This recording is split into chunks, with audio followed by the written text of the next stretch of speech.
ఉన్నటువంటి పెద్దలు ప్రకాశం జిల్లా కార్యదర్శి చెల్ల కృష్ణ గారికి, అలాగే టీడీపీ సంతమాగులూరు మండల ఉపాధ్యక్షులు కోటేశ్వరరావు గారికి, సంతమాగులూరు పాతమాగులూరు గ్రామ అధ్యక్షులు శివాంజనేయులు గారికి, అలాగే స్టేజ్ మీద ఉన్నటువంటి వేరే మహిళా విభాగం పేరేంటండి సుబ్బాయమ్మ గారికి, అలాగే స్టేజ్ మీద ఉన్న ప్రతి ఒక్కరికి కూడా పేరు పేరున ధన్యవాదాలు తెలియజేసుకుంటున్నాను. ఎందుకంటే మీ అందరి సహకారం లేకపోతే ఇవాళ ఇక్కడ పార్టీ ఇంత బలోపేతంగా ఉండడం కానివ్వండి, ఈ కార్యక్రమం ఇంత సక్సెస్ఫుల్ గా ఒక తాటి మీదకి అందరినీ తీసుకొచ్చి ఇంత ఆర్గనైజ్ చేయడం అనేది కూడా చాలా కష్టం. ప్రతి ఒక్కళ్ళ యొక్క భుజం భారం ఒక వ్యక్తి ముందు చూపిస్తారు, సహజంగా అందరిని చూపించలేరు కాబట్టి. అలాగే మీ గ్రామం నుంచి, మీ మండలం నుంచి చల్లా కృష్ణ గారు పెద్ద తరహాగా పార్టీ యొక్క వాయిస్ ని బయటికి వినిపిస్తున్నా సరే, ఆయనకు ఆ వాయిస్ ని, ఆ బలాన్ని ఇచ్చింది మీరందరూ.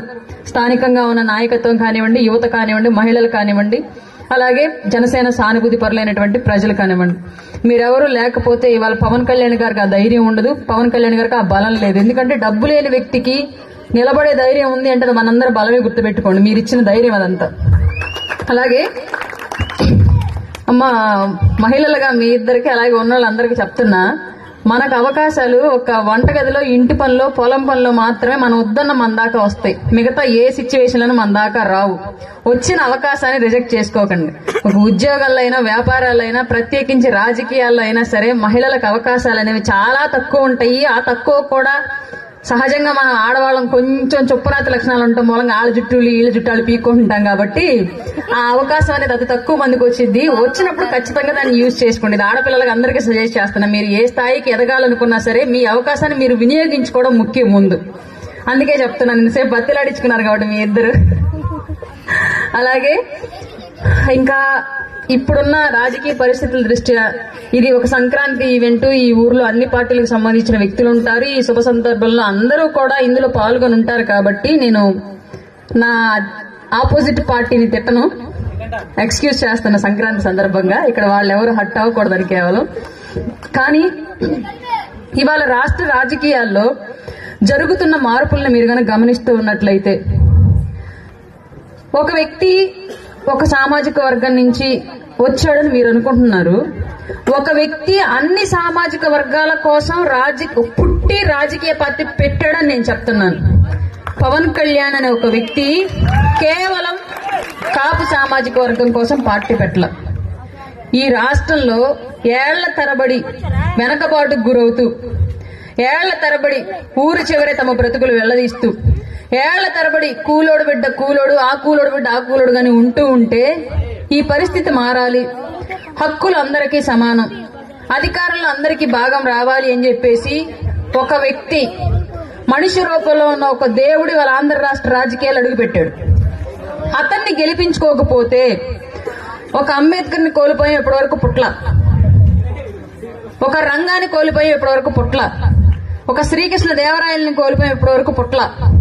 అలాగే ఒక పవన్ కళ్యాణ్ ని కోల్పోతే మరొక 200-300 ఏళ్లు ఈ రాష్ట్రం అధోగతి పాలవడం తప్ప అట్లాంటి వ్యక్తి మళ్లీ పుట్టబోడు, ఎవరు చూడబోరు, గుర్తుపెట్టుకోండి. అతన్ని నమ్మి అతని వెనక నడవండి. అతను ఎంచుకున్న మార్గం మిమ్మల్ని చుట్టుపక్కల వాళ్ళందరూ రెచ్చగొడతారు డెఫినెట్ గా. ఎందుకంటే మీరు సింగిల్ గా వెళ్ళొచ్చు కదా, మీరు వెళ్తే సీఎం మీదే కదా, ఆళ్లతో వీళ్ళతో పోటీలోకి వెళ్తే మీరు వాటాలు వేసుకోవాలి కదా, మీకు సీట్లు తక్కువ వస్తాయి కదా అని ఇవన్నీ రెచ్చగొట్టడం. ఎందుకంటే వాళ్ళకి తెలుసు మిమ్మల్ని రెచ్చగొడితే, మీరు రెచ్చిపోతే మళ్లీ అధికారం వాళ్ళది, మళ్లీ బానిస బతుకులు మనవి అని వాళ్ళకి తెలుసు. అందుకే రెచ్చగొడుతూ ఉంటారు. పవన్ కళ్యాణ్ గారు ఒక మార్గాన్ని ఎంచుకున్నారు. ఏది ఎంచుకున్నారు అంటే, ప్రజారాజ్యం అప్పుడు డైరెక్ట్ గా ఈ స్థానం నుంచి ఆ స్థానానికి మనం వెళదామని చెప్పేసి బలమైన ఒక వర్గం ట్రై చేసి అంత ఎత్తు ఒక్కసారిగా ఎగరలేక ఎక్కడైతే కూలబడిందో అక్కడి నుంచి ఆ వ్యక్తి పుట్టాడు. అక్కడి నుంచి పుట్టిన ఆ వ్యక్తి ఇది మార్గం కాదు, ఇలా ఒక్కసారిగా ఎగరాలి అంటే ఏళ్ల తరబడి 2 కుటుంబాల్లోని ఉండిపోయిన అధికారం మరొక కుటుంబానికి రావాలంటే ఈ దారి కాదు, మరొక దారి ఎంచుకోవాలని ఒక దారి ఎంచుకున్నాడు. ఆ దారిలో అతనికి ఎన్ని కష్టాలు ఎదురయ్యాయో, ఎన్ని ఆర్థిక ఇబ్బందులు ఎదురయ్యాయో, ఎన్ని అవమానాలు ఎదురయ్యాయో మీ అందరికీ తెలుసు. 4 గోడల మధ్య ఉండే విషయాన్ని నలుగురు జీవితాలను బాగు చేయవలసిన అసెంబ్లీలో మాట్లాడే స్థాయికి దిగజారిపోయిన ఒక నాయకులతోటి మాట్లాడుతున్న వ్యక్తి ఇంకా మన కోసం రాజకీయాల్లో నిలబడి ఉన్నాడు అంటే అతని స్వార్థం కోసం అయితే అతనికి అవసరం ఉందా? రాత్రులు జరిగే విషయాలను రాజకీయాల్లో మాట్లాడే కుసంస్కారులున్న ఈ రాష్ట్ర రాజకీయాల్లో మన భవిష్యత్ ఏంటి, మన కోసం ఏం చేశారు, ఏం చెయ్యాలి అని డిస్కషన్ చేయాల్సిన చట్ట సభల్లో నాయకుల యొక్క భార్యల గురించి మాట్లాడే యొక్క కుంచిత బుద్ధి ఉన్న రాజకీయ నాయకులు ఉన్న ఈ రోజుల్లో ఆ వ్యక్తికి అవసరం ఉందా రాజకీయాల్లోకి రావడం? చెప్పండి.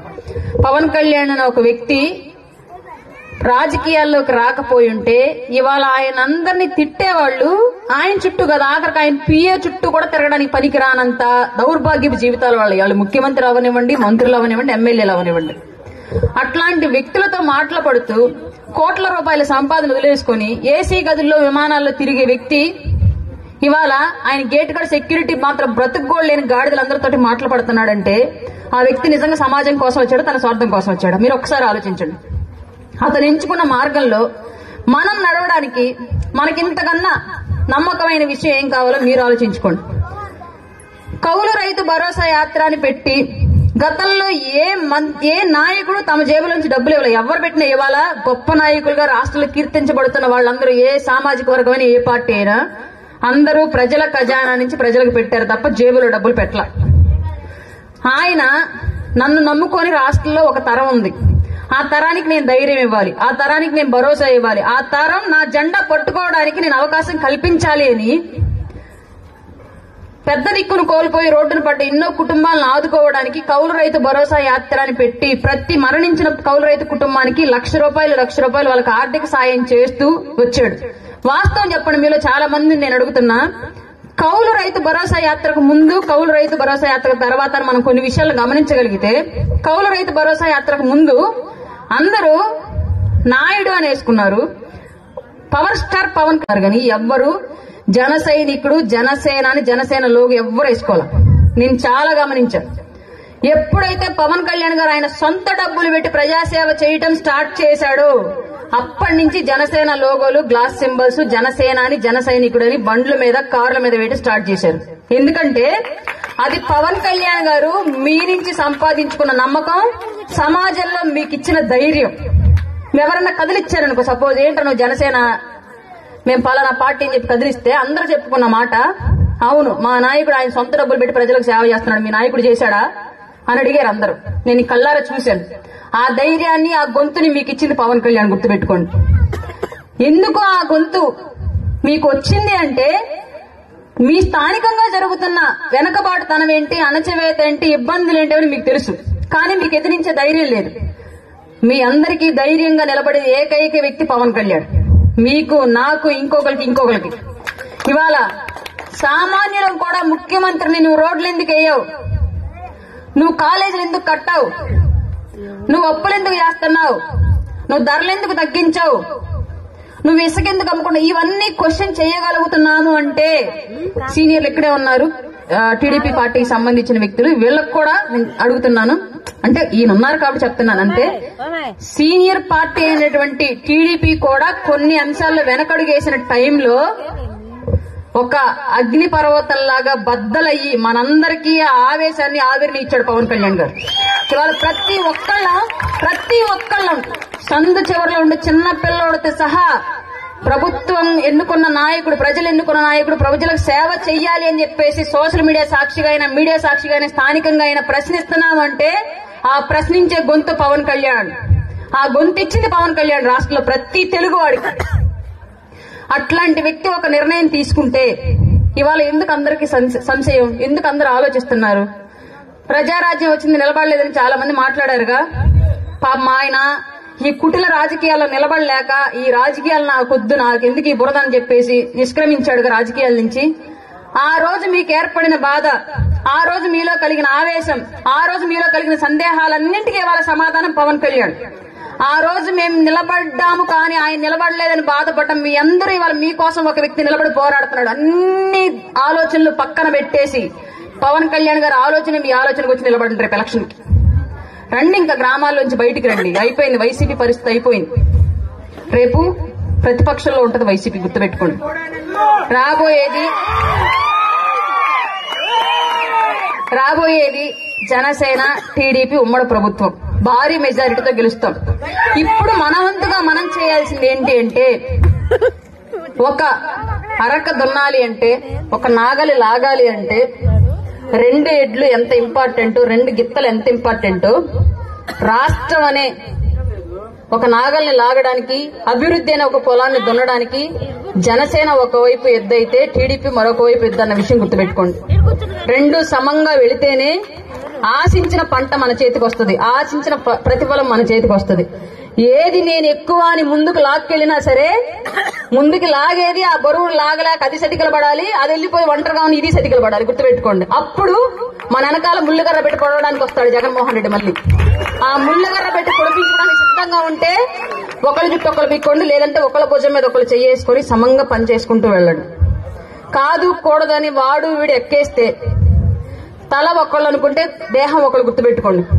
తలకి విషం ఎక్కి నేను తెలివైన దాన్ని, ఈ దేహం ఏముందని చెప్పేసి ఈ విషాన్ని దేహానికి ఎక్కిస్తే దేహం చచ్చిపోయింది, తల చచ్చిపోయింది, గుర్తుపెట్టుకోండి.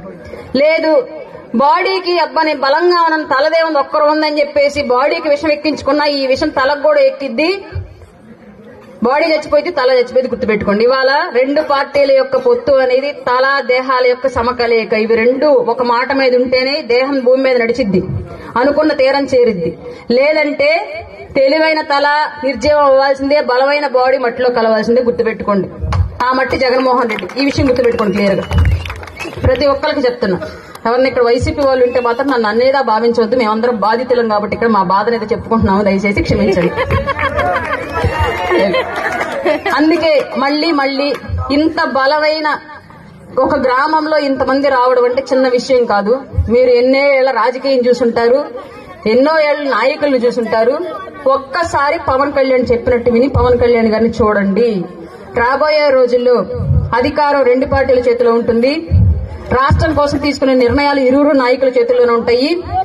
మనం ప్రతి ఒక్కళ్ళం వైసీపీ కార్యకర్తలను కూడా కలుపుకొని, వాళ్ళు మనకు శత్రువులు కాదు, వాళ్ళకి పాప రాజకీయం తెలియక, నాయకులంటే ఎలా ఉండాలో తెలియక అలా తయారయ్యి ఆ వ్యక్తిని ఎన్నుకున్నారు తప్ప వాళ్ళకు కూడా పుట్టుకతో ఏం వాళ్ళు చెడ్డోళ్ళు కాదు. వాళ్ళకు వచ్చిన సమాజంలో వాళ్ళకి అవసరాలను బట్టి ఆ వ్యక్తి వెంట నడిచారు. రేపొద్దున ఆ వ్యక్తి ప్రజాకంట కూడా అర్థమవుతుంది కాబట్టి వాళ్ళు కూడా మన వెనకాల నడుస్తారు. అధికారం వచ్చిన తర్వాత వాళ్ళను కూడా కలుపుకొని సమాజం బాగుండాలని మనందరం కోరుకుంటున్నాను. ఇట్లాంటి సంక్రాంతి రాబోయే రోజుల్లో నెక్స్ట్ ఇయర్ కల్లా అధికార పక్షంలో ఉండి మనం ఇంకా అంగరంగ వైభవంగా జరుపుకోవాలని మనస్ఫూర్తిగా కోరుకుంటూ, మరొక్కసారి పాతమాగులూరు గ్రామ యువతకి, వీర మహిళలకి, నాయకులకి అందరికీ కూడా మనస్ఫూర్తిగా సంక్రాంతి శుభాకాంక్షలు తెలియజేసుకుంటూ, మమ్మల్ని అందరినీ నమ్మి మా అందరి కోసం నడుస్తున్న మీ అందరికీ కూడా మనస్ఫూర్తిగా పవన్ కళ్యాణ్ గారి తరపున కృతజ్ఞతలు తెలియజేసుకుంటున్నాను. జై జనసేన, జై భీమ్.